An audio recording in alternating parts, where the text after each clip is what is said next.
Juste pour être clair, là, pour résumer les 24 dernières minutes ou les 24 dernières heures, veux-tu qu'on commence en parlant du Combine au hockey de Cyril Rictus? Cyril Rictus, oui. Ouais. Tu voudrais qu'on commence avec ça? Je suis comme un vieux trip d'acide qui remonte. Non, hey, premièrement, vous écoutez Au fond des filets avec vos animateurs Frédéric Laure et Olivier Brett, voilà. qui nous envoie au jingle avant de commencer ça pour vrai.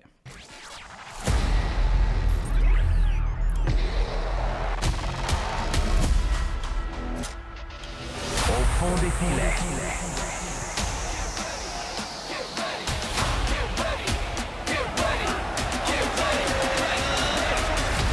Au fond des filets. Le podcast. Le podcast Au fond des filets, commandité par Carlsberg, la bière officielle de Canada Soccer et probablement la meilleure bière au monde. Au fond des filets, FM. Tchou. OK, brand new. Sean 97. J'ai tout le temps rêvé d'animer à Sean 97.7 FM with brand new Led Zeppelin. Attends, là, parce que tu prends une voix pour faire tirer des t-shirts en 97. Là. T'en veux-tu un t-shirt? Mais si vous remarquez qu'il y a une évolution pour le mieux de la qualité sonore dans notre podcast, et Jacob, je présume tous les podcasts de la Commission athlétique, on s'est grillé en bon français d'équipement, de nouvel équipement. Si vous voyez une évolution quelconque, commentez, s'il vous plaît. Faites-nous en part s'il y a des ajustements à apporter aussi. Quand il y a des changements comme ça, ben, il y a toujours des petites modulations à faire en cours de route et on sera très, très, très heureux d'avoir vos commentaires, qu'ils soient constructifs ou juste positifs tout court. Voilà, c'est dit. C'est un hommage à Victor Lévy-Beaulieu. Bravo, Olivier. Hey, exactement. Oui. Hot take. Oh, On commence là-dessus. Ça commence fort. Je vais le dire aujourd'hui, 11 Tu serais bon à Hot Ones, toi, en passant. Mais vas-y. Ouais. 11 juin 2025, j'ai l'estomac fragile. Ça serait mieux. Meilleur encore. 11 juin, oui. C'est aujourd'hui. 2025, je l'affirme, et pour la postérité, je l'affirme pour toujours. Attends. Jesse Marsh est un héros national. Parce qu'il chante l'hymne national? Non, parce qu'il il dénonce les injustices Des Whitecaps? du Canada. Oui, parce que, écoute, il a dit, c'est pas une coïncidence que et les Whitecaps de Vancouver et le Crew de Columbus, dans 2 finales de Coupe des champions consécutives, aient eu des problèmes gastriques. Là, tout le monde, puis j'insiste parce que... Je pensais pas être aussi on point avec mon Hot Ones, mais... Non, mais c'est ça. J'écoute encore, je regarde encore, malheureusement, les médias sociaux, mais puis j'essaie de voir s'il y a des gens qui se sont offusqués de ça. Ouais. Mais ça, c'est un truc pour lequel on devrait franchement s'offusquer. C'est pas vraiment une coïncidence, même si rien n'est prouvé, OK? Ce ne sont présentement que des allégations, mais c'est des Christie de coïncidence quand 2 équipes, 2 finales de suite de Coupe des champions de la CONCACAF, les 2 équipes ont des problèmes gastriques. Toute l'équipe, il y a un empoisonnement alimentaire, OK? Pour le Crew qui font déjouer un peu en finale. Est-ce qu'ils auraient gagné sans ça? Je pense pas nécessairement. Quoique le Crew avait une bonne occasion de gagner. Vancouver était privé de Berhalter puis Gould notamment. Bref, si c'était arrivé au PSG, là, on aurait un été de parler de sel et de cacamou en France, dans l'équipe. Il y aurait des analyses d'échantillons des joueurs qui seraient pris, mon gars. Je pense que c'est d'ailleurs... je pense que ça s'avère. C'est difficile à prouver parce que là, ce ne sont que des allégations. Je ne peux pas dire ça a été. Mais tout le monde à qui j'ai parlé à travers la MLS a ce sentiment-là que c'est pas une coïncidence. Les gens qui pensent « Ah ouais, mais ils ont amené leur chef. » C'est impossible d'amener de la bouffe. Tout. Oui, de la bouffe pour une semaine. Parce que l'évidence, c'est pour les 30, bouteilles. Là, pour 50. T'amènes des bouteilles scellées, puis ça, c'est fait. Mais pour 50 personnes, là, amener... pendant 4 jours. Mettre ton steak, là, puis écoute, là, non. C'est un manque de respect pour, premièrement, les équipes mexicaines qui sont amplement, Cruz Azul est amplement capable de battre à la régulière Vancouver, à domicile en plus. Oui, mais pas mal moins capable qu'avant, là. Oui, exactement. Mais même à ça. Mais c'est la vie. Mais justement, c'est un manque de respect sur les efforts qui sont faits. Puis là, je vais pas faire pleurer personne, mais les efforts pécuniers qui sont faits pour améliorer cette zone CONCACAF-là, puis notamment ce partenariat entre la Liga MX puis la MLS, qui est parfois maladroit, qui est parfois forcé aussi, il y a un désir, puis à la limite, si on est ambitieux, ce que la MLS a toujours été, il y a un désir de compétitionner ou d'être aussi intéressant que la Ligue des champions européenne, en quelque sorte, qu'on puisse se dire, hey, ici, on en a une Ligue des champions, on a une compétition, une rivalité, on a des clubs qui ont de l'allure un contre l'autre, puis on est capable de compétitionner les meilleurs de l'autre côté. Écoute, c'est quoi la solution? Un aller-retour? Un endroit désigné pour la finale aussi? Je trouve que c'est, dans les circonstances, c'est un... Puis j'aime pas ça faire ce genre de talk radio-là, mais c'est scandaleux, mon gars. Puis Jesse Marsch l'a mentionné, l'a nommé, puis bravo Jesse Marsch de l'avoir fait. La seule affaire que j'ai ajoutée là-dessus, parce que tu as tout dit, si jamais vous cherchez quelqu'un qui fait dans l'analyse de ça, c'est pas je connais quelqu'un. Okay. J'ai déjà été dans un party de fête pour enfants où j'ai entendu texto. Si jamais je pouvais juste prendre cette couche-là, ça me ferait plaisir parce que j'en aurais besoin pour le travail.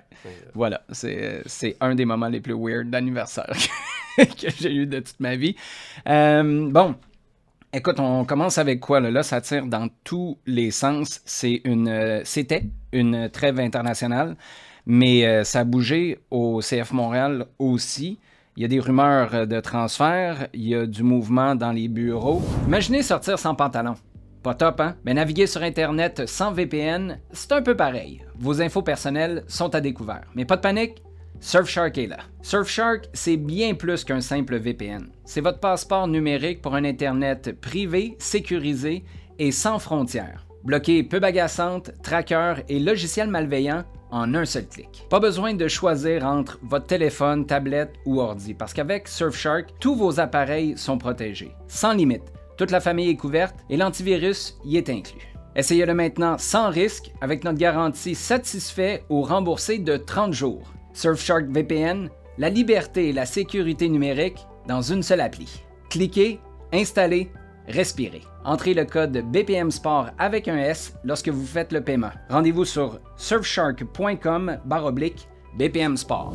On avait une ostination éditoriale avant ça. Par quoi on commence? Par quoi tu veux commencer, toi? Vas-y, on va commencer par toi parce qu'on vient de parler de Jesse Marsch. Veux-tu parler du bouclier canadien? Oui, bouclier canadien. On parlera des communications du CF Montréal plus tard. Ils ont-tu gagné un trophée ou pas? Écoute. Non, mais tu... Non, moi, écoute... J'ai pas de sentiment, ça n'a pas... en fait, j'ai pas de grosse corde patriotique pour pas grand-chose, en fait. Fait que ça n'a pas fait vibrer nécessairement ma corde patriotique. Ça n'a pas fait vibrer tant que ça ma corde sportive. Ça a été des bons matchs contre l'Ukraine, contre la Côte d'Ivoire, du moins sportivement. Mais le fait qu'ils aient gagné la compétition sans avoir joué, notamment contre la Nouvelle-Zélande, dans un tournoi à 4, il y a de quoi qui manquait aussi. Ouais, la formule, je comprends. L'idée derrière cette compétition-là, qui se veut un tournoi annuel, une compétition annuelle, c'est d'enlever le feeling d'amical. Right? Oui. On s'entend? Moi, je pense que c'est une réussite sur toute la ligne. Après, est-ce que dans 10 ans, ça va être la panacée de soulever le trophée du bouclier canadien? Non. Mais est-ce que tu as le même feeling de t'accrocher à un match nul face à une Côte d'Ivoire qui t'a brassé hier à Toronto? Là? Écoute, c'était un match pour adultes en s'il vous plaît. Ils sont gros, hein? Écoute, c'est incroyable. Puis c'est pas juste... Ils sont bons et ils sont gros. C'est pas juste d'être présent physiquement dans le sens où les joueurs sont costauds. Même les plus petits, mais c'est des gars qui sont tellement engagés physiquement puis qui savent utiliser leur corps. Écoute, le Singo, c'est Wilfried Singo sur la droite, là, il s'est pogné avec tout le monde. Il s'est pogné avec Ali Ahmed, il s'est pogné avec Jaden Nelson, il s'est pogné avec...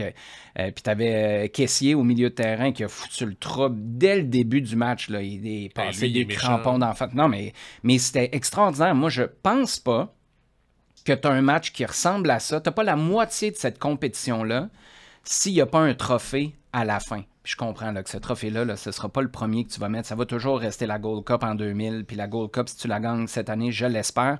Mais cette compétition-là, je l'adore. Puis ça fait en sorte aussi que tu peux attirer, là, avec ce que tu as vécu, tu as tapé l'Ukraine. Tu menais 4-0 avec quoi? 1 minute à faire.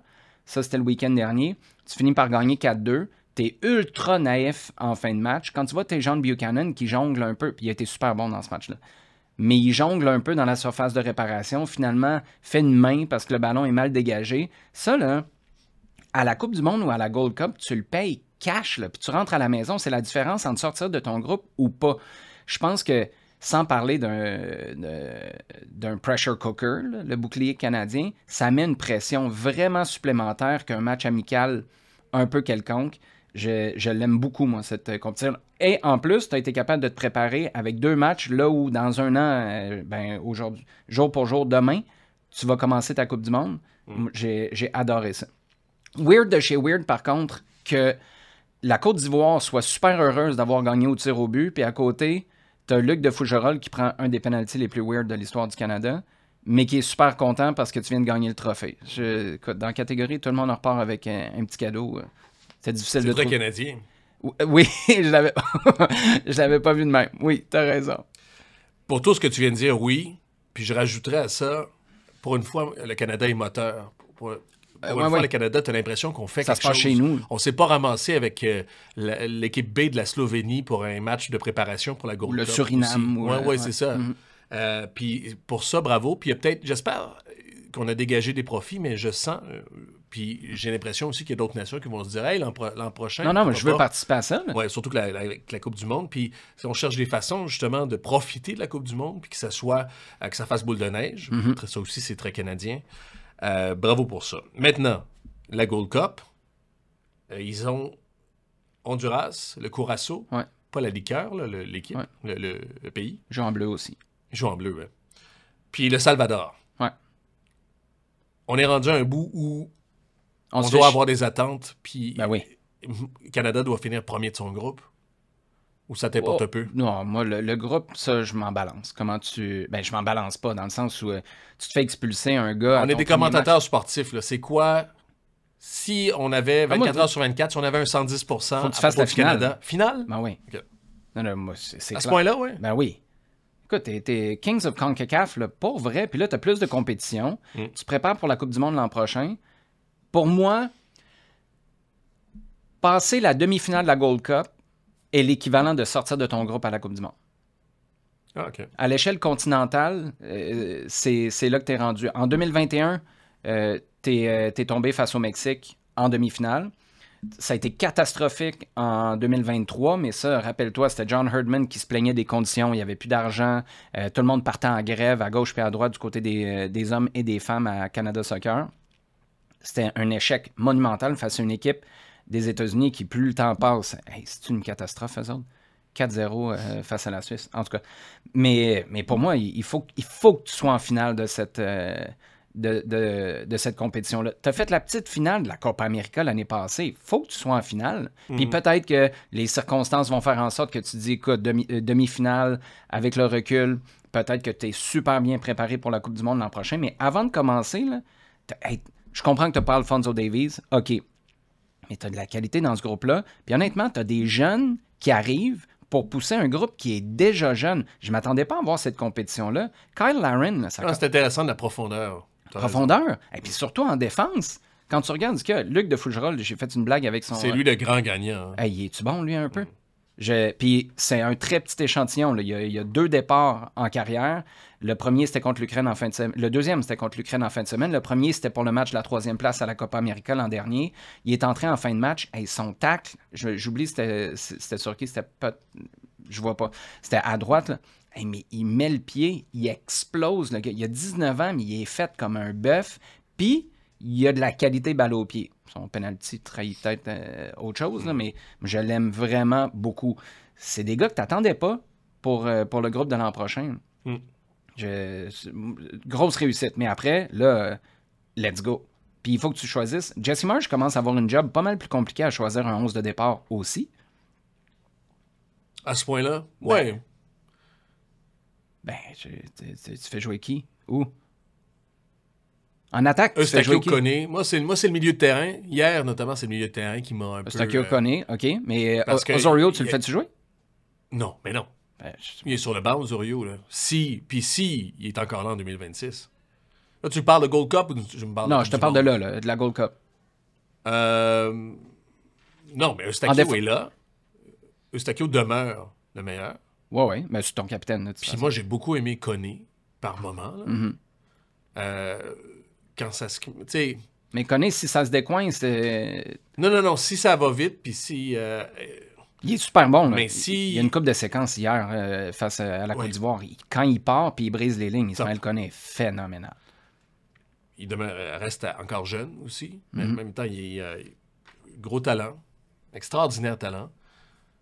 Moi, je pense que c'est ça en milieu. Après ça, sur les côtés, non. Ben, en attaque, t'as de la compétition aussi. Oui. Tu sais, Jabison, j'ai jamais dit ça de quelqu'un, mais sur le match d'hier, moi, je le trouve percutant, je le trouve super volontaire. Il y a une accélération phénoménale. Le problème, c'est sa troisième touche. C'est comme si sa première est bonne, sa deuxième le setup, puis la troisième, il en donne à l'autre équipe. Ouais. Ça a été compliqué dans ce match-là, mais s'il arrive à trouver des repères... Cette troisième touche-là, où il y a plus de rythme face à l'Ukraine, est-ce qu'elle est meilleure aussi? J'ai pas vu tout le match. C'est-à-dire que la troisième touche, parce qu'il essayait de trop en faire, moi, je pense. Oui, exact. Puis ça, c'est des automatismes. Sa troisième touche, c'est ça, des automatismes. 100%. Puis aussi du flow dans ton équipe, du rythme. Mais moi, je pense au cours du match, puis les joueurs, ils sont, puis les courses se font. Moi, je pense que sur le plafond... Il était souvent isolé, parce qu'en même temps aussi, il s'enfermait. Mais ce que je veux dire, ma comparaison, c'est avec Kyle Larin. Moi, je trouve que Larin est dans le trouble. Oui. C'est un des meilleurs buteurs de l'histoire. Il est deuxième derrière Jonathan David, mais il n'est pas dans le trouble pour être ou pas à la Coupe du Monde l'an prochain. Mais joues-tu? As-tu un rôle? Écoute, tu me parierais sur des kids. Là. Ouais. Jabison a 21 ans.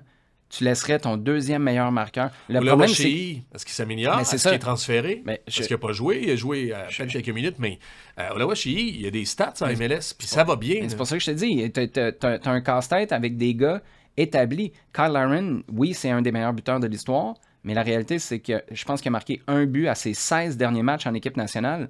Ces 16 derniers matchs-là, c'est-tu les matchs les plus faciles ou les plus relevés de l'histoire du Canada depuis qu'il est en équipe nationale? Ça aussi, il faut que tu le vois. Jonathan David, lui, il ne slack pas. Bref. Ça, c'est intéressant parce qu'on a souvent, puis il y a eu des moments où ça a été le cas, mais de pouvoir avoir cette discussion-là, savoir qui tu prends dans l'équipe nationale. On n'est pas non plus, c'est pas l'équipe de France, là, ou c'est pas non plus l'Angleterre, mais il y a des discussions à avoir sur quels joueurs ils sont pas. Tu sais, on fait pas de cas du fait que Samuel Piette est pas dans cette équipe-là. Parce qu'on comprend le système de Jesse Marsh. Exactement. Parce que c'est une question de système, c'est une question de façon de voir les choses. Mais ça serait pas scandaleux de le voir sous un autre entraîneur, de voir Piette revenir, puis même d'avoir de la profondeur à ce niveau-là. Bref. Tiens, pendant de Piette. Saliba? Ouais. Tu le laisses partir pour combien? Là, il s'en va, c'est sûr, dans ton esprit? Il est parti? Non, mais c'est intéressant il que dans la foulée, dernier match. Dans la foulée, avec Montréal, j'entends. Parierais-tu sur on le revoit dans un maillot montréalais ou pas? Moi, c'est la séquence des événements, puis tes commentaires l'autre jour, c'est il y a une semaine ou deux, ça, au lendemain des tu as eu les commentaires de Gabriel Gervais.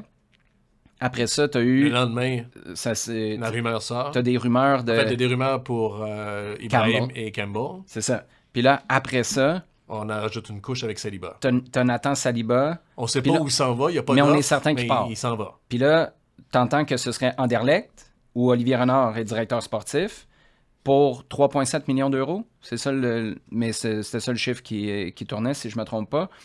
3,7 millions d'euros, tu commences à jaser. Oui. Non. Mais tu commences à comparer à Ismaël Koné aussi. Koné est parti. Mais c'est ça aussi la pour 8 ou 9. 8 millions, c'est sur Transfer Market. US ou d'euros. Laisse-moi valider. D'euros, parce que je pense. Transfer Market, c'est en euros. Non, bref. Koné était... C'est à peu près le même âge. Hein. Koné est parti techniquement le 1er janvier, il y a 20 ans, à ce moment-là. Saliba a 21 ans. Il y a un peu plus de stats que Saliba aussi. Puis, il faut dire qu'il sort d'une saison plus aboutie pour l'équipe en tant que club. À ce moment-là, 2 buts, 4 passes. 8 millions d'euros à Watford. 12 millions d'euros à Marseille. Ben, c'est ça. Fait que 8 millions de... T'es 4,3. Si on y va avec les chiffres qu'on a, là, t'es 4,3. C'est le double. Dans le fond, t'es en train de dire qu'Ismaël Koné vaut le double de Nathan Saliba. Moi, ça, j'achète pas ça pour 2 cents. Peut-être que les stats dont tu parles, ça pèse. Puis c'est probablement le fait que tu joues dans une Aiden équipe... Morris est parti pour ses Ah, mais il jouait pour qui, Aiden Morris? Columbus. Ben, il a gagné la coupe avec eux autres. Ben, c'est ça mon point. Il part en championship. Ismaël Koné, il a fait quoi? Il était dans une équipe qui a établi des records de médiocrité ou des records tout court? Ouais. C'est avec Wilfried Nancy, puis je suis pas en train de dire que Saliba a établi des records de médiocrité en ce moment. Je suis juste en train de dire que les résultats de ton équipe... Si Montréal est deuxième au classement de l'Est en ce moment, est-ce que Saliba prend 1 million ou 2 millions de plus? Convaincu. Ah ouais? Convaincu. Ben, parce que tu peux le vendre comme ça. Tu dis, hey, on a une équipe ultra performante, puis c'est sur lui qu'on se fie au milieu de terrain. Écoute, ça montre que le gars est capable d'en prendre. En même temps, je sais pas si... puis ça revient, puis là, on va se faire en gaine, mais il n'était pas dans le corps de Wilfried Nancy à l'époque. Non, Koné. Il jouait régulièrement, puis il l'utilisait, puis il participait. Là. Il est appelé en équipe nationale. Mais il était entouré, justement. Puis moi, j'ai vu souvent des entraînements où il s'est fait gueuler après, Ismaël, parce qu'il était jeune, parce qu'il était, justement, il n'était pas assez appliqué comme Nancy le voulait. Puis ça, je pense aussi que ça lui a bénéficié pour la suite des choses. Mais il marque. Puis après, il y a l'histoire que tu racontes, là. Tu passes de « j'ai jamais joué un match professionnel de ma vie » à « je joue la Champions League CONCACAF ». Je marque. Il a marqué à ses débuts, si je ne me trompe pas, au stade olympique. Il rentre, il marque. En tout cas, il marque très, très, très tôt dans sa carrière. Tu te ramasses en équipe nationale. Tu te ramasses à jouer en MLS. La réflexion à Watford, c'est imagine le plafond de ce gars-là et où. Tu sais, s'ils l'ont fait progresser comme ça en l'espace de 12 mois, je sais qu'il y a beaucoup de travail qui vient avant, mais de l'extérieur, ça a l'air de ça. Peut-être qu'on se dit que Nathan Saliba, c'est davantage un slow burn. Non, mais cette année, puis tu l'as vu, puis on avait le même réflexe au camp d'entraînement. C'est drôle parce que j'avais les mêmes réflexes avec Ismaël Koné. Puis je veux pas prendre un crédit parce que le premier qui me l'a dit, c'est Vincent Destouches. Ismaël Koné, je pense qu'il était pas signé, puis il dit « Tu checkeras bien Ismaël Koné cette année. » Je suis allé au camp, puis j'étais comme « Ah! » Puis j'ai moi-même dit dans un podcast « Checker Ismaël Koné. » Je pense qu'on était sur le coup bien avant. Je te dis ça parce que j'avais le même sentiment quand nous, on est allés cette année voir Nathan Saliba. T'en as parlé aussi. Il était patron. Plus gros, plus fort, patron. Ouais. Puis on l'a vu dès le premier match aussi. On a vu puis on l'avait vu l'an dernier avec son but, notamment en Nouvelle-Angleterre, puis sa fin de saison, il y a des pointes. Puis le dernier match aussi, Vrioni qui nous prive d'un bon match de Saliba aussi. On a été privé, je pense, à cause des circonstances, d'une très bonne demi-saison de Nathan Saliba. Puis, moi, tu sais, je ne sais pas à quel point ça a des répercussions au niveau... je reviens à ma question. Est-ce qu'on l'aurait vendu plus cher? Est-ce qu'on le vendrait plus cher chez le CF Montréal s'ils étaient deuxième de l'Est? Moi, je suis convaincu. Convaincu parce qu'il y aurait, ce qu'il faut plus dire de aussi, stats. que c'est un sacré talent, Nathan Saliba. Puis moi, au début, j'y croyais pas, mais quand on l'a signé à 17 ans, même Wilfried Nancy, puis avant, pendant la pandémie, il voulait le faire jouer. Il y a 2 ans où il n'a pas joué, entre autres parce que c'est une question de vaccin qu'il n'a pas voulu prendre. Mais ces années-là, il aurait embarqué sur le terrain. On ne mesure pas puis à quel point c'est un sacré talent qu'on a dans la tête à Montréal depuis longtemps, du moins dans le club depuis un moment aussi. Moi, il y a deux choses qui me font absolument pas hésiter à dire Nathan Saliba, c'est une question de temps, c'est pas une question de est-ce qu'il va partir en Europe ou quelqu'un va mettre la main dessus. Je pense qu'Olivier Renard est vraiment, vraiment smart si c'est lui qui rentre en premier parce qu'il y a une appréciation du gars, il y a une appréciation de son évolution. Il y a 2 choses. Tout le monde, avant que Nathan décolle, là, puis avant que Nathan commence à jouer, moi j'ai eu les mêmes commentaires de Laurent Simon, qui le coachait, qui disait c'est un des gars les plus coachables qu'il n'y a pas au club. Tu lui dis quelque chose, il l'applique tout de suite, il est extraordinaire. Vandré Lefebvre va jouer avec les All-Stars de la Première Ligue de soccer du Québec, je pense, contre Nathan Saliba. Il ne le connaissait pas. Il ressort de là. Quelques semaines plus tard, il me dit hey, il est incroyable, ce gars-là. Il a vraiment quelque chose de spécial. C'est un phénomène. Fait que tu le vis comme coach. Tu le vis sur le terrain. Puis il y a Pat Bernier qui l'a côtoyé ou coaché, je pense, à l'académie. Les deux. Qui disait la même chose, que c'était un talent hors norme. Fait que tout le monde, à un moment donné, ce qui revient en répétition mérite ton attention. Là. Tout le monde a le même genre de commentaires sur toi. Après, quand tu arrives chez les pros, ça peut être une autre affaire. Moi, il y a 2 moments qui me font dire c'est un gars qui l'a pour vrai. Son début de carrière au CF Montréal. Combien de gars ont eu des contre-performances en début de carrière, des produits de l'académie, puis on les a jamais revus. Ils n'ont jamais été capables de s'en remettre. Il y en a à la pocheter. Nathan Saliba n'a pas été top, là. Et pourtant, il a été capable de remonter à la surface en 2023. 2024, il y a eu une bonne année. 2025, ça n'a pas bien commencé. Non. On s'entend? Ça a été plus compliqué pour lui. Non, mais ça a bien commencé, il a marqué. Oui, ça a bien commencé. Ouais, ça, c'est à l'image du club. Là. Non, moi, c'est ça. Mais on revient. C'est pour ça que je disais, on va se faire en gaine. Mais moi, c'est pas ce bout-là. C'est ce qui vient après. Il est dans le dur. Ouais. Samuel Piette n'est pas là. Il y a un manque d'équilibre dans l'équipe. Ça tourne tellement autour de lui. Puis là, les 4 derniers matchs, il redécolle. Fait que c'est un gars qui est capable de se remettre après des passes plus difficiles. Mentalement, à l'âge qu'il a, début vingtaine, c'est pas facile de faire ça. Puis il faut que tout le monde continue d'avoir confiance en toi. À partir du moment où il te la donne, cette confiance-là, c'est à toi de te sortir du trou. Puis Nathan Saliba, si je suis Olivier Renard, je me dis, c'est un gars, même s'il rencontre de l'adversité quand il va débarquer en Europe, il va être capable de ressortir la tête de l'eau. Puis ça, c'est pas tout le monde qui est capable de faire ça. Tu le remplaces par qui?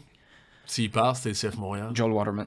Waterman est officiellement milieu de terrain quand il part. Ben, c'est parce que moi, Jalen Neal, George Campbell... Tu vas recruter?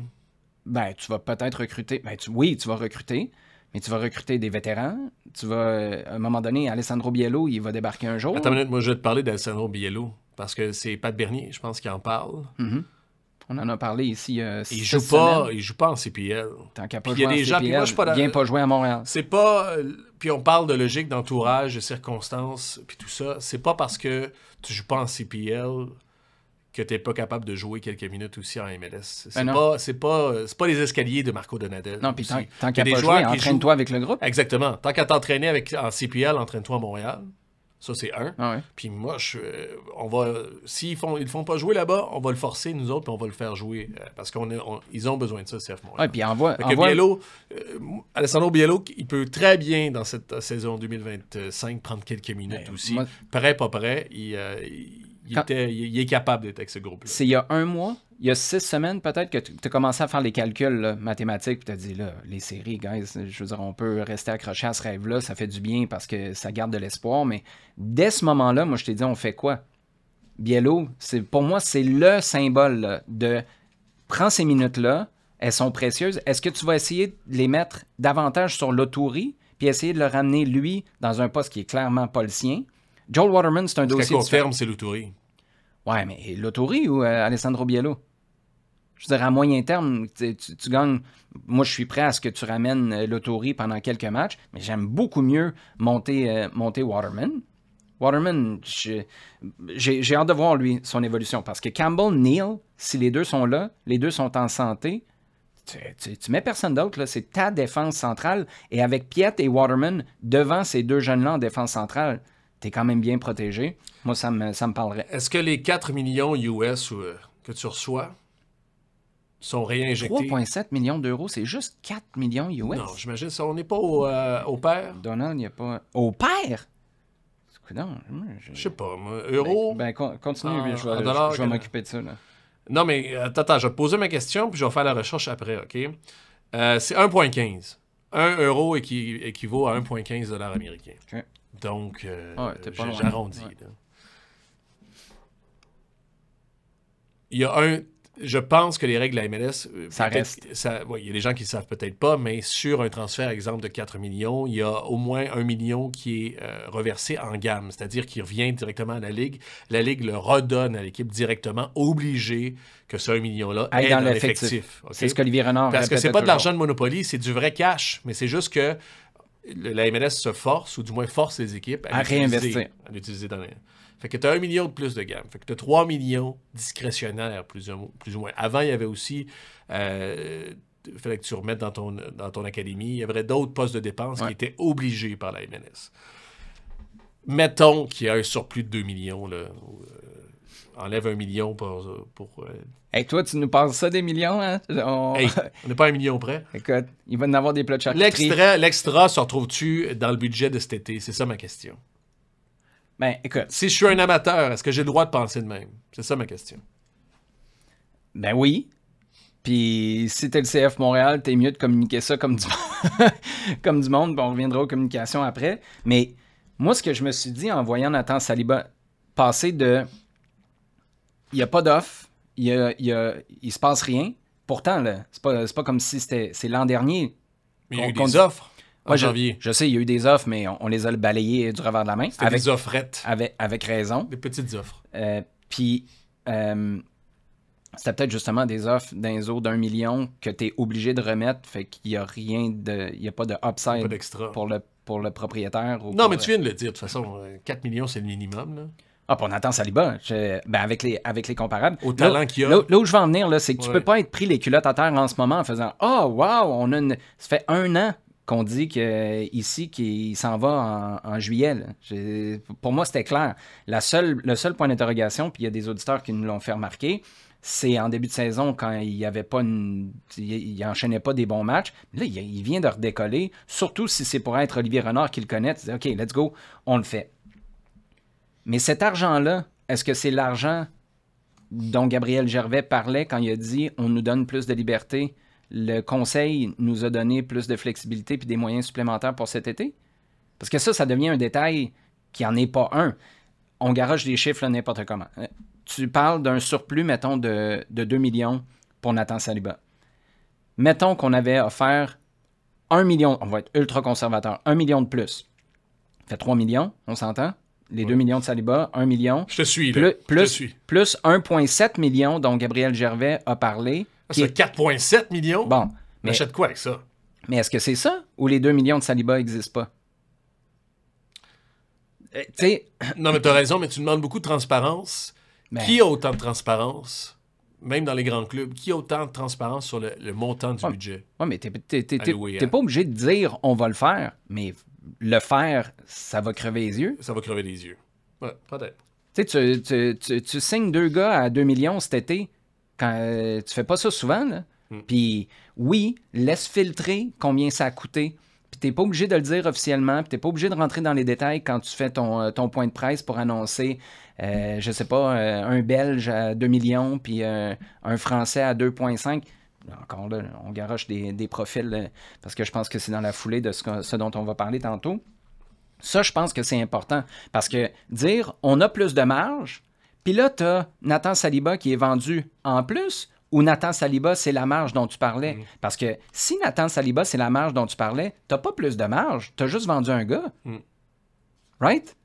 Oui. C'est une grosse différence pour moi. Si la marge dont on parlait, c'était la vente éventuelle de Nathan Saliba. Pour moi, on ne parle pas de la même affaire. Ça, c'est juste le projet qui continue. Puis le projet qu'on anticipait en 2019, où on disait toujours, tu vends, tu réinvestis, puis ça fait boule de neige. Là, finalement, on a dit, ben c'est pas tout à fait ça. En même temps, on dit que en 2022, quand on a vendu pour quoi, 15-18 millions, ben c'est peut-être moins, puis on a investi. Mais à quelque part, c'est vraiment difficile de faire une corrélation directe entre nos succès de vente mènent à des succès d'investissement. Le directeur sportif s'en est aussi plaint lui-même. Hein? Oui, je sais, mais c'est là où, d'un point de vue... Olivier Renard, juste pour situer les gens, se plaignait à mots à peine couverts que justement cette vente-là de Johnston, Koné et Mihailovic...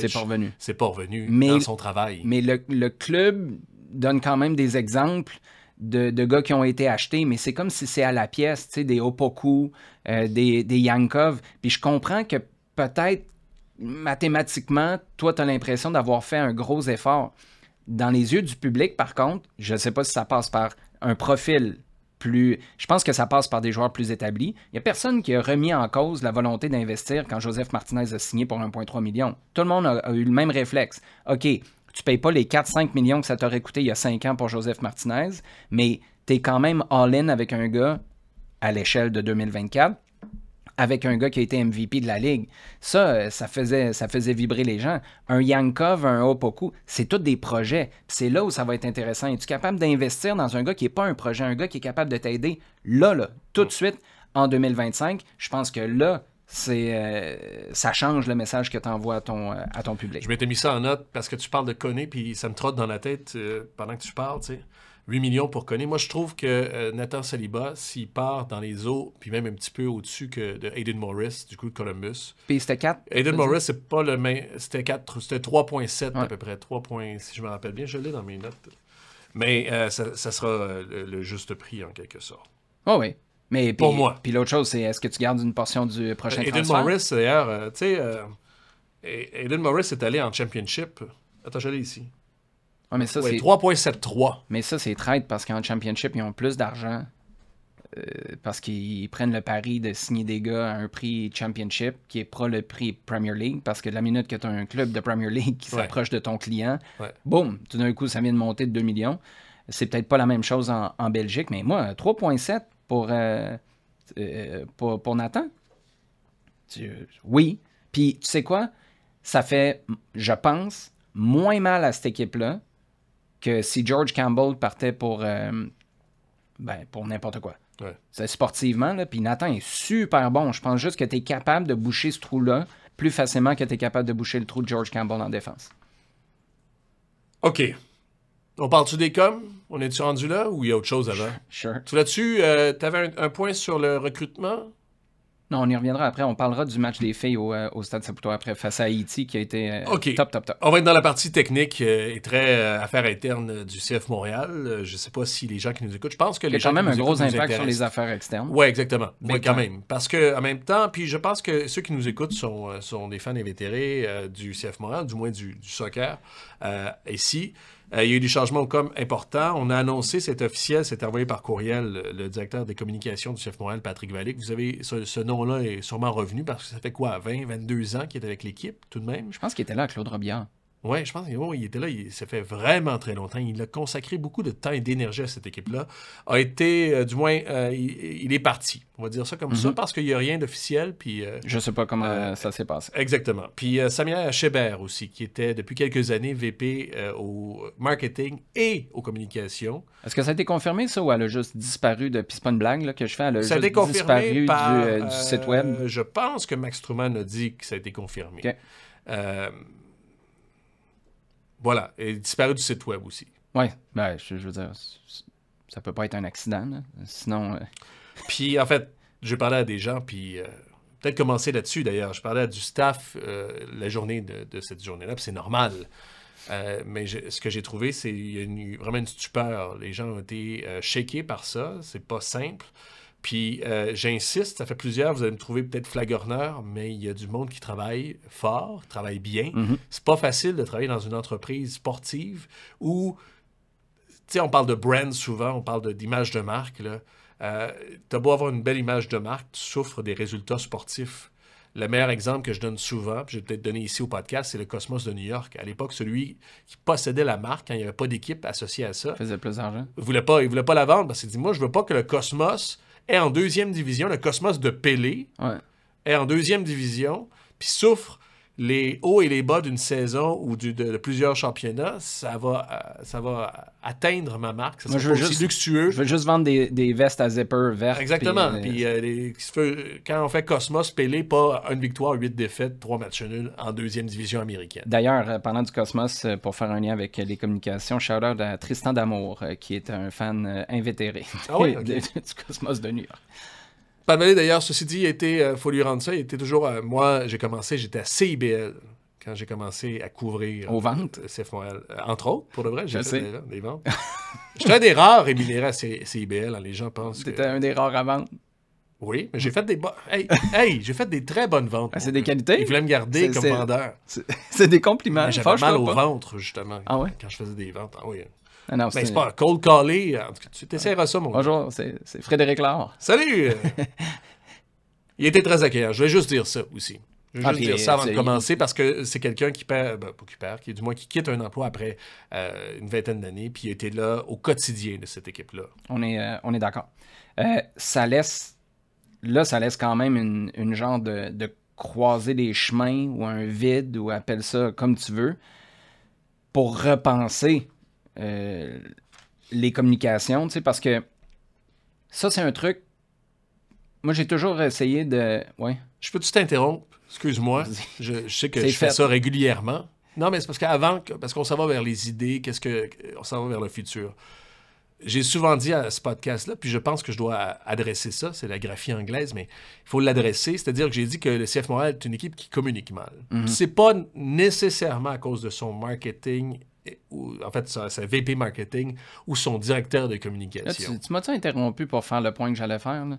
C'est ça que tu allais faire? Je pense Moi, ce que c'est j'allais dire, institutionnel. faut faire la et c'est la culture du club. Fait que là, la prochaine fois, laisse-moi juste finir ma phrase, là, puis tu vas voir que ton point est bien intelligent, puis tu pourras dire, je suis bien d'accord avec toi. Moi, je vais d'autres commentaires. Non, ce que je voulais dire, c'est qu'il faut faire la différence entre les gens au com et la com avec un grand C. Puis je pense que, non, mais la com avec C'est beau, Jeannette Bertrand. Non, mais l'amour avec un grand A. Oui. Tu regardais ça avec ta mère? Fais ça. Oui, moi aussi. Fais ça. Veux-tu en parler? C'était tout le temps T'en rappelles-tu de Ginette Renault? dans Veux-tu en pénombre. parler? Non. Non, il y avait un truc. C'était tout le temps dans la pénombre, là, tu sais, autour d'une table ronde de... Une discussion après, puis avant. Avant aussi. Après. Bref, il faudrait en parler aux parents de Jacob. Parce que Jacob, je te confirme qu'il n'a pas vu ça passer. Non, mais c'est vrai parce que la communication, puis c'est exactement ce que je veux dire, c'est la manière de communiquer, c'est une conception de la communication. Puis c'est pour ça que je te dis que tu as une croisée des chemins, puis tu as un vide. C'est pas lui, il fait-tu bien sa job au com ou elle, a fait-tu bien sa job comme VP des com, c'est pour toi, les coms, c'est quoi? Pour toi, les coms, c'est-tu important? Parce que moi, je le sais pas. Quand Joey Saputo sort, là, puis il fait son entrevue en italien dans des bureaux à Montréal avec un maillot de Bologne seulement. C'est pas le directeur des coms qui a booké l'entrevue. Ça, c'est de la mauvaise communication. Mais est-ce que c'est un mauvais travail des coms? Je ne sais même pas s'il était au courant. Mais tu peux pas avoir cette situation-là qui arrive si les coms, c'est quelque chose d'ultra important pour toi, si les gens qui travaillent au com ont une valeur suffisante pour que tu les informes, pour que tu les consultes, pour que tu leur demandes leur avis, là, c'est la question que tu as à te poser parce que la prochaine personne que tu rentres, parce qu'on a dit là, dans une communication que le processus d'embauche du remplaçant, Patrick Vallée, est en cours. Mais tu veux qui? As-tu passé une entrevue? Parce que moi? Non. Tu penses vraiment que... pas ici. mais ta réaction trahit le fait que tu vois, je te n'ai pas parlé en dehors non plus. Mais non, mais tu vas aller chercher qui? Parce que si tu vas... Moi, ça fait longtemps que je dis, puis je pense que je l'ai dit ici au podcast, le fait qu'on ait mis les deux chapeaux sur la tête de Samia Chébert, ça desservait ce poste-là. Ça n'a rien à voir avec elle. Les deux chapeaux, marketing VP et communication. marketing et communication, je suis désolé. Puis le marketing, je trouve qu'il y a quelque chose de plus abouti. Il y a quelque chose que... Tu sais, les campagnes, je trouve, sont plus claires. On semble être beaucoup, beaucoup plus ciblés. On pourra s'en parler une autre fois, mais toi et moi, on se pose même la question, comment tu fais pour remplir ton stade? Parce qu'ils vendent quand même une quantité intéressante de billets. Puis moi, je les vois plus ou moins passer. Les pubs sur les médias sociaux, ça doit être que tu es vraiment, vraiment ciblé. Si tu as avancé là-dedans, bravo à tout le travail marketing qui a été fait par Samia Chébert. Mais VP Communication, c'est une job à temps plein. C'est pas une job à temps partiel au CF Montréal. C'est peut-être à temps partiel ailleurs, où tout est arrimé, où les discussions et les échanges sont plus fonctionnels qu'ils le sont au CF Montréal, mais tu peux pas. Là, si tu rentres quelqu'un qui a des idées, si tu rentres quelqu'un qui exige de toujours être au courant, je me souviens de Mikel Arteta, le documentaire d'Arsenal, quand Aubameyang, il se fait enlever le brassard de capitaine ou il se fait suspendre, je me souviens pas trop. Puis tu vois Arteta qui marche dans le corridor, puis il parle avec le gars des coms, puis les deux sont en train de se dire, là, il y a une bombe qui s'en vient, là. Fait que voici ce que je vais dire, voici à quoi il faut s'attendre. Mais ça, c'est un travail monstre pour pas être pris de court. Est-ce que ça arrive au CF Montréal, ça? Personnellement, je regarde ce qui s'est passé avec l'histoire de Bologne. Je peux pas croire que la réponse, c'est oui. Mais est-ce que tu peux rentrer un gars ou une fille qui a une colonne vertébrale, des convictions, des idées, puis la volonté de prendre en main les communications? Es-tu capable de rentrer cette personne-là? Ou cette personne-là, soit prend pas la job ou claque la porte en dedans de 3 mois? On parle de culture d'entreprise. Est-ce qu'on est prêt à lui donner à cette personne-là? C'est ça mon point. C'est ça. Est-ce qu'on est prêt à lui donner des coups des franches? Parce que si tu lui donnes pas les coups des franches, soit tu lui promets des choses pour que cette personne-là accepte la job, puis au bout de 3 mois, quelqu'un comme ça, de ce profil-là, là, c'est parce que c'est différent d'avoir grandi dans... Tu sais, un gars comme Patrick Vallée, tu as grandi dans l'organisation. Attends, pour situer les gens, ce que tu dis, c'est ce que Chantal Maccabé... Moi, j'ai entendu des gars d'hockey un peu rire de ça. Parce que Chantal Maccabé disait, j'ai été consulté dans des échanges, j'ai donné mon opinion à propos d'un échange de hockey aussi là-dessus. Puis à cause de moi, ou en partie grâce à moi, ou... Elle n'est pas en train de parler de son patin, là. Non, c'est ça. Son opinion, c'est pas son slapshot. Puis c'est sur les il y a des gars de hockey répercussions, à plus ou moins couvert qui en ont ri, mais en même temps, je pense que dans une certaine mesure, dans la business où on est, ça devient intéressant d'avoir justement quelqu'un des communications, comme Chantal Maccabé, puis d'ailleurs, qui est solide, hein, qui est qui est un gouvernail assez intéressant pour le Canadien. Mais aussi, c'est ça, donner de la valeur au d'avoir com. quelqu'un qui est au courant, Ben oui. qui est partie prenante de tout ça. Pas celui que tu lui dis, hey, en passant, demain... Voici ce qu'on a décidé. Pars ton PDF, puis on va faire un communiqué. Je suis 100% d'accord. Puis c'est là où t'es pas en train de demander à la personne des coms, Bryce Duke, penses-tu qu'il devrait travailler sur son pied gauche ou est-ce que c'est repli défensif? C'est pas ça la question. C'est... Garde Bryce Duke à l'extérieur de ça. Mais okay? c'est justement ce que j'essaie de faire. Mais ta personne au com, si... Tu sais, Nathan Saliba qui s'en va, là, s'il s'en va dans 2 semaines, puis ça fait 1 mois et demi, j'ai aucune idée, là, c'est juste un exemple qui est d'actualité. Ça fait 1 mois et demi que ça se trame. Les gens au com, est-ce qu'ils sont informés? Est-ce qu'ils connaissent tous les détails? Est-ce que tu envoies Nathan Saliba faire des entrevues? Est-ce que c'est lui que tu mets de l'avant? Est-ce qu'au contraire, tu mets les breaks? Là, de toute façon, il n'est pas dans l'entourage de l'équipe, il est avec l'équipe nationale. Mais c'est ça qui fait que des fois, tu envoies des messages weird en poussant un joueur, puis là, tout d'un coup, il est parti. Ou, à l'inverse, tu commences à investir sur un gars, puis c'est lui ton prochain. Jalen Neal, là, si c'est ta prochaine star, sors-le. Mais qui décide qui sort ou pas? Ça devrait être les coms. C'est ça où tout doit être imbriqué. Moi, de l'extérieur, c'est pas ça que j'ai constaté au fil des ans au CF Montréal. Puis on le répète, je mets pas ça nécessairement dans la cour des gens aux communications. Est-ce que au com, il faut que tu te lèves puis tu te dises on peut pas travailler comme il faut si vous nous incluez pas? Probablement. À l'inverse, la haute direction a besoin de faire « Hey, c'est un atout, c'est un actif pour notre entreprise, les coms. C'est pas un truc qui nous emmerde, avec lequel on est obligé de gérer pour s'assurer que ça dérape pas dans les médias. C'est penser à l'envers. Puis c'est là où j'ai vraiment de voir... Tu as écrit Communication pour les nuls, tu sais, les gros livres jaunes. Ce que tu dis, ça fait plein de sens.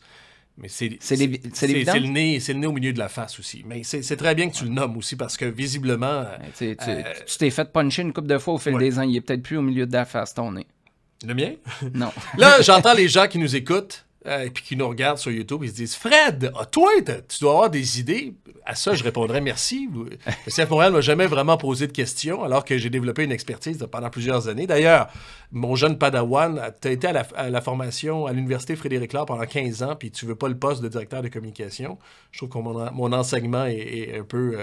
ruiné, ou du moins est pas maximisé. Hey, là, t'es en train de me schooler sur les coms, mais... Je te school pas, je t'ai tout appris, mon gars. Non, mais là, t'es en train de twister, puis là, je vais juste dire ça pour la forme. Tu dis que je veux pas la job de directeur des communications. Ce que tu m'as demandé tantôt, c'est est-ce qu'on t'a approché ou est-ce que t'as donné ton CV? Non, moi, je trouve que c'est 2 choses complètement différentes. Directeur des commentaires. Ouais. J'ai des tonnes d'idées. C'est qui le VP? Ouais, c'est ça que je dire. Non, je te donnerais... c'est toi le VP? Gros chef. En termes de com, en tout cas. Premièrement, juste au ras des pâquerettes, là, ça serait-tu bien d'avoir une personne... Je fais des blagues, je sais pas, c'est pas des blagues, mais je parle de toi, mais ça serait-tu bien d'avoir une personne... Écoute, la Maison-Blanche a un press secretary. En ce moment, c'est une jeune femme de 27 ans, d'ailleurs. Toute une personne, d'ailleurs, dans tout ce que ça engage, qui va relayer le message du président des États-Unis. Je peux pas croire que le directeur des coms peut pas relayer le message de l'entraîneur du CF Montréal par moment. Parce que de tous les âges, tout le monde dans le club a l'impression d'en faire beaucoup. Alors que de l'externe, on fait comme, mais là, je sais pas si vous en faites beaucoup, mais vous en faites pas très bien non plus aussi. Alors juste, ça c'est vraiment c'est du concret. Mais la seule fois, c'est j'aimerais savoir quelqu'un qui est capable d'aller au bat, puis même dans les points de presse, d'enlever un peu de pression, puis d'aller parler. Alors que tu n'envoies pas Laurent Courtois. La première personne qui sort quand Olivier Renard quitte, c'est Laurent Courtois qui sort à sa place. Un petit truc là-dessus, parce qu'il y a un précédent. Samia Chébert est sorti une fois, si je ne me trompe pas. C'était pas au départ d'Olivier Renard? Ah oui? Puis après ça, Gabriel Gervais... Ça nous avait surpris. Elle était sortie pour essentiellement lire un communiqué. C'est pas un reproche, là, c'est juste ce qui est arrivé. Pour lire un communiqué, parce que c'était la vice-présidente des communications qui venait expliquer, je pense, que Olivier Renard était parti, puis là, Gabriel avait parlé. Il me semble que c'était dans ce contexte-là. Ne serait-ce que pour enlever... Puis on va rentrer dans Poutine, là, qui est toute simple, mais qui rend la couverture de ce club-là compliquée, moins dernièrement, là, mais qui a été l'enfer depuis des années. Qui est blessé? Qui est disponible? Qui fait le voyage? T'as pas besoin du coach pour te dire ça. T'as quelqu'un au com qui sort... Surtout quand le coach, c'est Laurent Courtois. Ben c'est ça. Fait que aide-le. Aide quelqu'un qui est capable de sortir, là, puis dire Bryce Duke, il n'est pas disponible, il s'est blessé. Mathias Coccaro, décision du coach, il est dans les estrades. Ça a pris du temps avant que justement ils prennent leurs responsabilités puis décident de faire, avant les conférences de presse, de faire eux-mêmes la liste des blessés. Mais pour que ça prenne autant de temps, parce qu'il 15 ans, là, à un moment donné. Non, mais ça change avec l'entraîneur. l'entraîneur. Alors, des charges, ça change avec l'entraîneur. Mais moi, Laurent Courtois, c'était une catastrophe. Ouais. Puis, ça a pris du temps. Oui, c'était pas bien mieux. Mais le temps, justement, qu'il se donne, il a fallu beaucoup de validation, à ce que je comprends, pour que juste ça, cette petite affaire-là, il décide de prendre nos responsabilités. Je sais. Quand tu as des gens dans ton entreprise qui ont les mains liées ou qui ont le sentiment d'avoir les mains liées ou qui ne s'avancent pas parce qu'ils ont peur, justement, de trébucher ou de se faire réprimander parce qu'ils ont pris une initiative, c'est contre-productif. Ça a changé. Ça, c'est l'idée de base. Ouais. La prochaine personne qui va occuper le poste de... Moi, je prends plus directeur des coms, parce que VP Marketing... Non, mais là, pas de VP Marketing, là, arrête-moi ça. On repart pas avec le double VP chapeau. Com, c'est la place que entretenait Patrick Vallée. Lui, c'était les coms externes, les coms sportives. On s'entend? On fait-tu la différence? Non, moi écoute, là, ça rentre dans le corpo, puis ça dépasse un peu ma... J'ai pas un échantillon suffisant, mais moi, un VP aux communications, là, cette personne-là gère toutes tes coms. C'est la personne qui va... Et le marketing aussi? Non. OK, d'accord. Non, un gars de marketing. Mais, regarde, tu peux peut-être, mais il faut que cette personne-là soit top dans les deux. Samia Chébert, c'est quelqu'un qui était à la base une fille de marketing, puis qui a fait de la communication. Mais là, c'est pas de la communication dans une boîte normale, là. C'est tellement spécifique. On s'en parlait hier au téléphone. Tu sais, t'as du vocabulaire sportif, c'est pas quelqu'un qui est issu de ce milieu-là, du sport tout court, là. Au-delà du soccer de manière spécifique. Imagine, on reprochait à Kevin Gilmore d'arriver du hockey puis de rien connaître du soccer. Fait que moi, je pense que ces deux-là, à moins que tu aies quelqu'un qui est issu de ce domaine-là, là, peut-être que je suis capable de dire chapeau marketing et communication en même temps, si tu as quelqu'un qui est vraiment solide, à qui tu donnes de la liberté, que le mot, puis je te dis tout le temps la même affaire, si quelqu'un est capable de nous dire en français « empowering », c'est quoi? Il n'y a rien qui s'approche de ça, il me semble, en français. If you empower ton directeur des coms, là, peut-être que ton VP peut avoir insuffler de confiance, encourager. Ouais, mais c'est donner du pouvoir, c'est donner de l'autorité à cette personne-là, puis de la liberté pour travailler, puis ils en feront des gaffes. Mais tu sais quoi? En communiquant tout croche, t'en fais des gaffes depuis 15 ans de toute façon. Donc là, c'était pour être un petit peu plus transparent, tu prends les choses en amont. Donner des pouvoirs, autoriser quelqu'un à faire quelque chose. Ouais, c'est ça. Mais autoriser quelqu'un à faire quelque chose ou à prendre des initiatives. Ouais, prendre des initiatives, ça veut dire aussi par moment avoir des échecs. Tu vas te planter? Ben oui! Exactement. Puis pas toujours avoir peur d'avoir peur. Si c'est dans ce contexte-là... Il y avait beaucoup de ça. Moi, j'ai déjà entendu un président qui se choque pour un petit tweet à un moment donné. C'est parce que là, qui rentre dans le bureau et qui est vraiment pas content. Il y en a eu 3 des présidents. Fait que là, on va enlever Gabriel Gervais.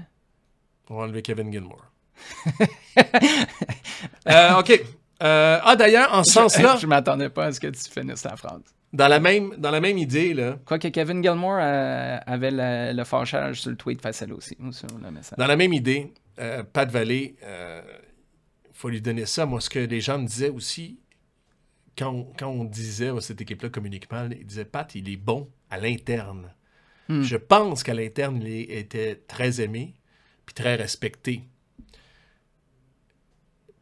Puis... je veux pas nécessairement, mais il y a une... Il a grandi dans cette organisation-là aussi. Là. Mais la qualité qu'il avait à l'interne, C'est pas les échos qu'on avait de l'externe. Qu'est-ce qui compte, en quelque sorte? C'est-à-dire que dans les salles de presse, des fois, on trouve que le CF Montréal...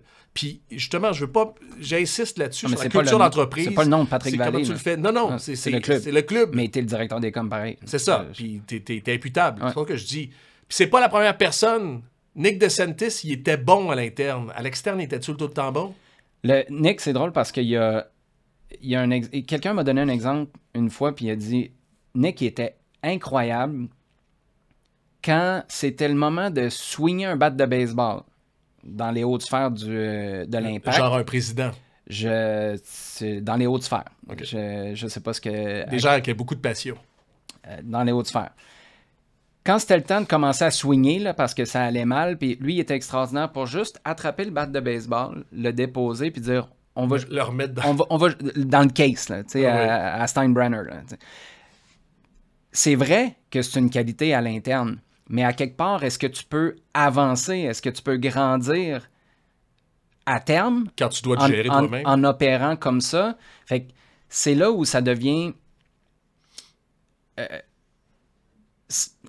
comment je dirais ça? Ça devient valoriser certains profils qui diminuent les travers de la maison.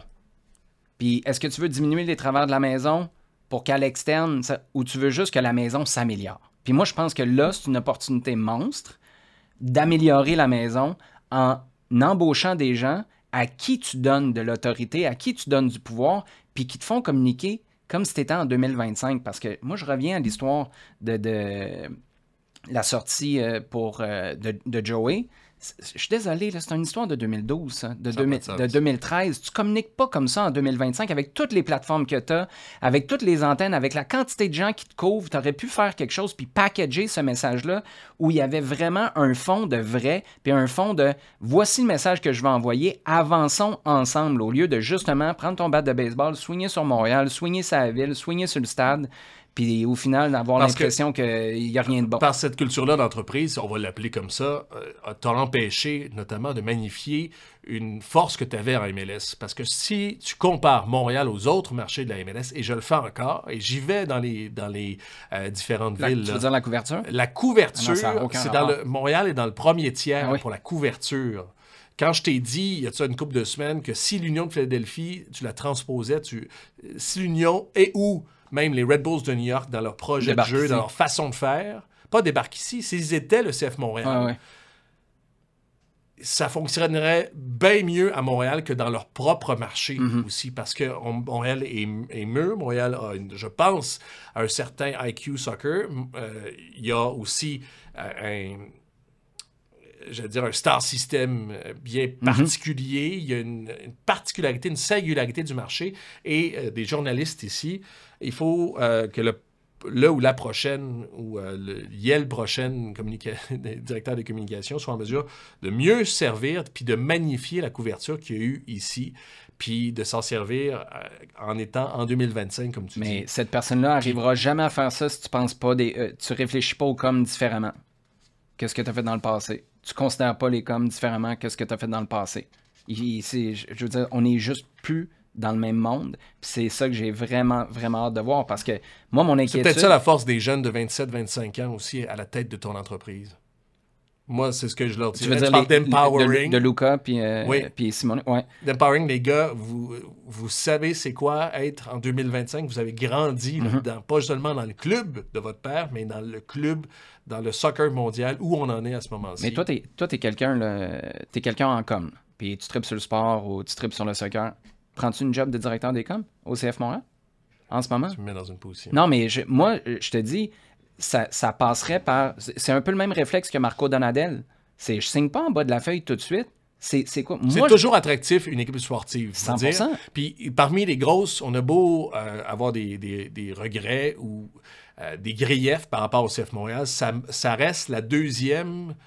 Avec les Alouettes, moi, je pense que aussi, si on remet le bateau droit, la MLS est en bien plus grosse croissance que la Ligue canadienne de football. Ça reste la propriété la plus intéressante. Si tu veux, si le sport t'intéresse comme il m'intéresse, je pense qu'il y en a plusieurs qui vont aller voir. Non, mais attends, la personne qui fait l'entrevue qui me dirait « Fred, as-tu des c'est ça que tu me demandes. As-tu des conseils?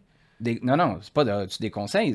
Veux-tu la job de directeur des coms? C'est deux choses différentes. Puis tout ce que tu as dit, t'as Non, moi, je te raison. dis, je la veux parce que dans l'idéal, c'est une équipe sportive. Puis travailler dans une équipe sportive, à ce jour, ça patine. C'est excitant pour n'importe qui aime un peu le sport. Deux gars. Marco Donadel, Jules Guéguen. Marco Donadel, là, ce qu'on commence à entendre, c'est oui, moi, je voudrais la job d'entraîneur-chef, mais c'est quoi le plan? On s'en va où? Est-ce que je vais avoir une moyenne d'âge de 21 ans tout le temps? Est-ce que je vais toujours être obligé de gérer ou est-ce qu'on va avoir un petit peu plus de moyens puis une marge dans l'effectif qui me permet d'acheter les quelques buts que Joseph Martinez nous donnait l'an dernier qui nous permettent de respirer un peu? Ça, c'est pas imposé, c'est pas flexé à la Jesse Marsh fin 2022 puis finalement tu finis par te séparer parce que ça fait de la chicane, mais c'est être assez wise pour comprendre que de regarder l'autre bord regarder le coin, là, dire qu'est-ce qui s'en vient de l'autre côté. Je le paraît, Donadel s'est fait dire... Ça fait dire quoi? Continue, mon gars. Ça va bien. Ouais, mais lui, as-tu l'impression que ça va bien? As-tu les fois qu'il non, veut mais faire quelque chose? on revient, puis c'est l'autre podcast qu'on a fait, le podcast 34. Mais moi, mon point... Mais on revient là-dessus, mais il s'est fait dire, je vais juste rajouter ça, parce qu'il y a plusieurs choses qui circulent dernièrement. Du moins, il y a des choses qui ont circulé par rapport à Donadel et ses interactions avec le management. Il s'est fait dire ça va bien, mon gars. Non, mais ça, c'est super. Mais comme je te dis, c'est contrat. pas tout le temps au club de dire tu veux-tu ce job-là? Oui. Prends-la, puis oui. Ah, tu m'as dit que ça va bien. Ben moi aussi. C'est drôle, hein, moi, en dedans, ça va pas bien.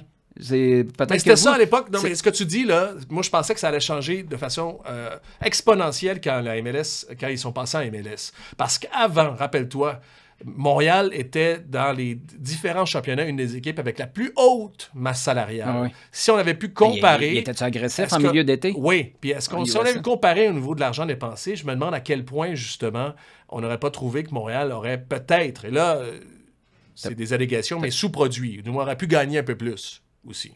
Peut-être. Fait qu'à ce moment-là, tu pouvais renvoyer quelqu'un à mi-saison dans l'avion et dire prends ton cash, puis sac-moi patience. Maintenant, avec des contrats, puis avec la MLS, puis avec des joueurs, justement, qui se disent hey, c'est pas juste moi qui apporte au club. Qu'est-ce que le club peut m'apporter? Saliba, Chouanière, à la limite. C'est même pas juste m'apporter. Jules Guéguen, c'est mon autre exemple. Okay. Thierry Henry l'approche pour devenir préparateur physique. Jules Guéguen, là, c'est un gars qui est très estimé au club à ce moment-là, mais c'est un nobody sur la scène du soccer nord-américain. Là. Et lui a une tonne de questions pour Thierry Henry. En présumant que Thierry Henry va en avoir pour lui aussi. Là, c'est un processus d'embauche. Mais puis ça, c'est très... cette génération-là de 1. Et c'est très wise, je pense, pour quelqu'un qui rentre au CF Montréal, de dire... C'est quoi les attentes? Vous fonctionnez comment? Ça, c'est important pour vous? Parce que Jules, moi, il m'avait dit au FC 919 à BPM Sport, si Thierry Henry m'avait dit, ben non, moi, je fonctionne pas comme ça, il aurait dit, c'est vraiment correct. It wasn't meant to be. Moi, je viens pas, je vais malheureusement dire non. Respectueusement décliner. Pour revenir au directeur des coms, moi, ce qui m'intéresse le plus, c'est les questions que cette personne-là va avoir pour le club. Pas ce que le club va avoir à demander de cette personne-là. La réponse est dans ton anecdote. À la question, le poste t'intéresse-tu ou intéresses-tu quelqu'un aussi? Ben ça, c'est sûr que oui. Ben c'est ça. Ouais. Quand Thierry Henry appelle, même à ce jour, moi je l'ai connu, Thierry Henry, je passais une saison, il parlait à chaque semaine par Zoom. Mm-hmm. Je connais ses défauts, puis je suis pas certain que je travaillerais au quotidien avec Thierry Henry. Mm-hmm. Mais demain matin, il m'appelle... c'est Thierry Henry, je prends l'appel. Ah ouais? Puis là, Mais t'as-tu le gars de faire ce que Jules Guéguen a fait? Non, oui, ben il faut. C'est ça que je te dis. Mais moi, je te dis, c'est un conseil que je donnerais à n'importe qui a un emploi. Ah, mais c'est pas tout le monde qui va faire ça. C'est ça que je te dis. C'est c'est un bon conseil que tu donnerais. Puis tu le nommes, puis j'ai l'impression que tu nommes l'évidence. Je veux pas être désagréable en disant ça.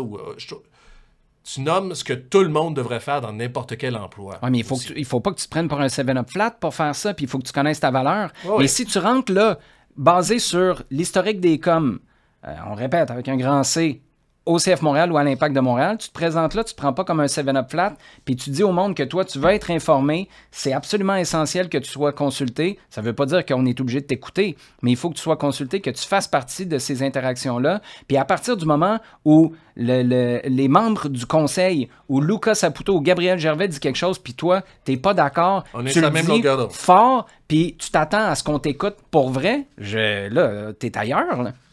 Est-ce que le CF Montréal est prêt à ce genre de profil-là, qui est exactement ce dont le club a besoin en ce moment? C'est pour ça que je te dis, c'est une magnifique croisée des chemins. C'est la question. Est-ce que le CF Montréal est prêt? On en doute. C'est là où moi j'ai des questions à te poser quand je suis dans l'entrevue. Exactement. C'est pas voici mon CV, puis en passant, je suis bon sur Excel, là, puis je tape 162 mots à minute. C'est vous pensez à ça comment? Puis moi, j'arrive avec des cas de figure. Puis qu'est-ce qui s'est passé avec Mathieu Choinière? Feriez-vous quelque chose de différent? Moi, ce serait ça. Je rentrais, Mathieu Choinière. Je vais signer un NDA, là. Je signe. Je partagerai ça à personne. Expliquez-moi comment ça s'est passé, puis expliquez-moi comment vous percevez la sortie de ce message-là dans le public, puis comment vous auriez fait différemment. Qu'est-ce que vous avez appris de ça? Si j'ai des réponses qui sont intéressantes, là, je dis, OK, peut-être qu'on peut jaser. Si c'est de la faute à tout le monde, puis c'est un agent qui a parlé, puis c'est Tom Bogert qui est méchant, qui a sorti la nouvelle, puis c'est Mathieu qui les a pris en otage, là, je fais, je suis désolé. On a beaucoup plus de contrôle sur nos coms que ça. Ouais, d'accord. D'ailleurs, il y a un VP qui est parti il y a de ça quelques temps, qui a lui aussi signé un NDA, mais qui a fait un travail de communication assez simple, que tu pouvais anticiper. Je l'ai d'ailleurs dit à certaines personnes au CF Montréal. Il a fait un champ lexical, c'est-à-dire il a repris tous les mots que le club avait utilisés, puis il les a utilisés contre eux, en quelque sorte. Ça comme était top. Dans un exercice... Pour pas se faire poursuivre, tu veux dire? Là? Dans le sens où tu brises pas ton NDA, non, tu fais juste recycler ce qui a déjà été on the record. Oh oui. Bon. Si tu t'en discutes, ça veut dire que c'est fait un game. Hey, tu viens-tu écouter la Coupe du monde des clubs chez nous? Je sais pas. Ça t'intéresse pas, visiblement. Non, c'est pas ça que j'ai... C'est pas dans ton esprit? C'est les Cannes. Hein? Inter Miami... je vais te nommer les groupes rapidement, là, on va faire ça vite, là, dans 3 minutes. Je me donne 3 minutes pour te faire ça. Inter Miami est dans le groupe des Égyptiens, Al-Ali, Palmeiras puis Porto. Les Sounders sont dans le groupe du PSG, Atlético Madrid puis Botafogo. Tranquille. On va prendre Botafogo. Le LFC est avec Flamengo, l'Espérance de Tunis, le club de mon plombier d'ailleurs cette semaine. Qu'on salue. Qu'on salue puis qui connaît Focal de la MLS puis qui dit... Puis j'aimerais ça que LAFC batte Tunis pour ça, juste pour... sur le chèque, je vais marquer pour revanche. Et Chelsea, finalement. Donc, Espérance de Tunis, Chelsea, Flamengo, puis LAFC. Espérance de Tunis, ça, c'est un... LAFC, c'est pas... LAFC, c'est un immense club. LAFC, Chelsea. On a contre-attaque, moi. Bouanga, on va passer à travers. Giroud contre des clubs de Londres, c'est tout le temps le fun. Miami ou LAFC a plus de chances de passer? Palmeiras, Porto, LAFC, Miami, ils vont devenir bons tout d'un coup, là? Moi, j'ai peur contre des équipes, en tout cas. Ouais, moi aussi, j'ai peur contre des équipes. Je pense que LAFC, Flamengo, Espérance de Tunis, peut-être, non? Ce sont des bons clubs, là, mais... Ça, c'est LAFC? Ouais. Ah oui. LAFC, c'est une meilleure équipe que Miami, là. Miami, il garoche les ballons en arrière. C'est quand? Ça commence le 14. On est le quoi, là? Je vais à Houston. On est le 11. On va à Houston. 1-2-1-2 Houston. Yeah! On va à Houston, il va faire chaud. Jacob, il est impressionné. Là, c'est une référence de Fred. Merci à Nora, ma fille, qui nous fait jouer ça tous les matins avec ses céréales. Là, on arrête ça. On reviendra la semaine prochaine sur le recrutement puis les filons culturels du recrutement à Montréal. On va se garder ça pour la semaine prochaine, si ça ne dérange pas. Ah, OK. Félicitations d'ailleurs à l'équipe féminine qui est passée pour ce qui a été une super belle soirée au Stade Saputo, un stade à peu près rempli de fans d'Haïti. Puis c'est ce qui a déclenché la réflexion sur laquelle on va s'étendre un peu plus la semaine prochaine. Hey, si vous avez constaté quelque chose pour le mieux ou des petits glitches dans le son aujourd'hui, faites-nous en part, s'il vous plaît. Allez sur la chaîne YouTube de la Commission athlétique. Donnez-nous vos commentaires ou venez nous voir sur les réseaux sociaux. Fred, il aime ça recevoir des messages sur Twitter. Faites-le en privé. On a un reach à l'international aussi. Tu te demandais la semaine dernière, si on nous écoutait à l'international. Shout-out à Phil, je pense, d'Ottawa. Je sais pas si c'est Phil. Phil. À l'international. Il dit auditeur international ici, je suis d'Ottawa. Salut, shout out Ottawa. Salut Phil, on se voit à l'autre bord du pont au 4 jeudi. Ciao.